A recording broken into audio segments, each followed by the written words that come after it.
Начало нового века, нового столетия для детских библиотекарей ознаменовалось очень замечательным событием. Решением правительства Якутии две республиканские библиотеки были объединены в детско-юношескую библиотеку. И нам выделили третий этаж нового, высотного, красивого здания. И мы все были счастливы. И библиотекари детской библиотеки, и библиотекари юношеской библиотеки. Мы объединили все свои усилия, с энтузиазмом взялись за дело, переехали в новое здание, объединили каталоги, расставили фонды и с радостью стали обслуживать наших читателей. И у нас появились совершенно новые отделы, которые не были свойственны нашим библиотекам прежним.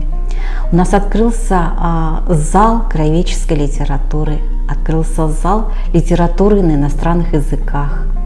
Для нас открылся интернет-класс, ведь в начале века интернет был диковинкой, потому что не у всех были возможности воспользоваться интернетом. И вообще, что это такое, с чем его едят, наши дети узнали в стенах нашей библиотеки. И библиотекари сами осваивали этот интернет для того, чтобы шагать в ногу со временем, чтобы нашим читателям было удобно пользоваться библиотекой. С открытием отдела интернет-класса и отдела автоматизации наши новые технологии дали нам новые возможности. И для того, чтобы их использовать, библиотекарям пришлось тоже учиться. В детской библиотеке, вернее в центре детского чтения, открылся интернет-класс, и сразу же интернет-класс стал проводить в жизнь программу, которая называлась «Интернетом на ты». Наши школьники и даже студенты осваивали интернет-пространство. И библиотекари не отставали. Наши новые технологии позволили нам создавать свои библиографические продукты. Наш библиограф Людмила Ивановна Хабытина открыла для нас мультимедийные книги. Вот сейчас у меня в руках вот эти первые наши мультимедийные книги. Посмотрите, но они стали библиографической редкостью. Я вот сегодня искала по всей библиотеке эти старые издания. Некоторые уже видите в таком виде.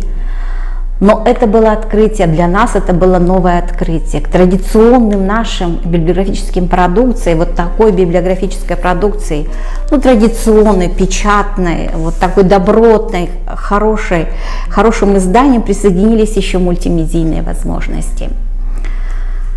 У Сергея Владимировича Михалкова есть книга, которая называется «Все начинается с детства».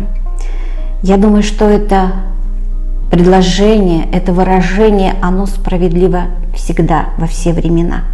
Потому что с тем, что ребенок получит в детстве, он шагнет во взрослую жизнь. И поэтому, конечно, детские библиотекари всегда старались познакомить своих читателей как можно раньше с литературой. И поэтому, конечно, библиотекари всегда уделяли большое внимание социальному партнерству. Существовала такая триада: семья, школа, библиотека. И все наши мероприятия были нацелены на то, чтобы семья всегда была вовлечена в детское чтение. И этому были подчинены те программы, по которым центр работал. Это чтение детей, это права детей, это семейное чтение. Словом, эти программы, по которым мы работали, все были подчинены чтению. И семья играет немаловажное значение вот в этом чтении. И, конечно, наши школьники, которые участвовали в семейных конкурсах, их родители, бабушки, дедушки, наверное, помнят яркие праздники, конкурсы, фестивали, в которых они участвовали. Ведь это все сохранилось в истории библиотеки. Они есть на записях, они есть на фотографиях, и мы очень часто с удовольствием вспоминаем наших читателей. И мы, конечно, готовим те издания по нашим мероприятиям. Но, скажем, Наверное, все помнят, когда были организованы конкурсы чтения, конкурсы сочинений по Великой Отечественной войне. Вот эти сборники были вручены победителям и участникам этих конкурсов и фестивалей. Поэтому библиотека всегда старается сохранить в памяти своих читателей те идеи, которые мы хотели бы им доверить, заложить. Нам всегда радостно, когда к нам читатель приводит своего ребенка. То есть он был читателем у нас в библиотеке, и теперь уже стало традицией приводить своих детей. Очень радостно, что эта традиция не прерывается.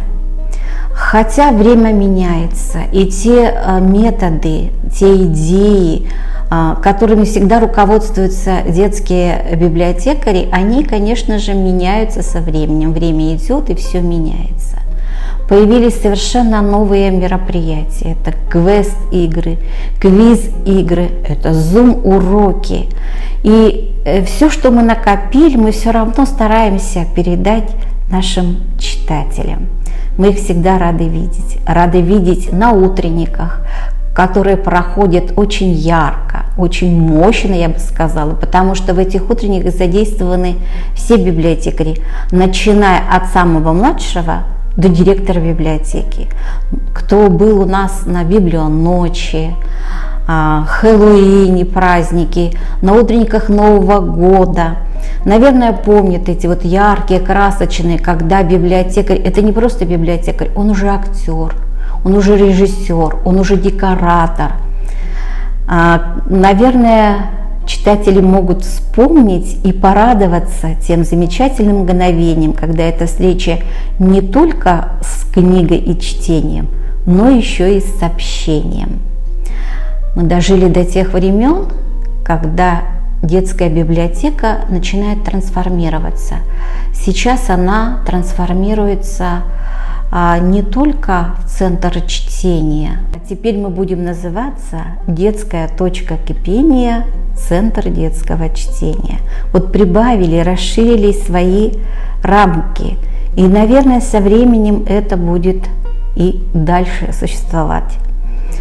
Дальше будут прибавляться какие-то новые, актуальные, современные методы и формы работы. И сейчас наши читатели могут прийти не только в стены нашей библиотеки, но и посетить наш YouTube-канал, сайт нашей библиотеки, где для него открыт электронный каталог, где открыта электронная библиотека. Возможности наши расширяются. И Инстаграм нам в помощь, где не только идет рекомендация книг, это просто какие-то новости, это наши читатели выходят за рамки библиотеки, за рамки класса, школы, потому что они участвуют, читаем вместе, да, читаем сами, где они рассказывают о книгах. И мы всегда рады своих читателей видеть не только в стенах библиотеки, но и в наших социальных сетях. Ну что ж, пожелаем нашей библиотеке процветания, дальнейших успехов. С юбилеем, дорогая библиотека!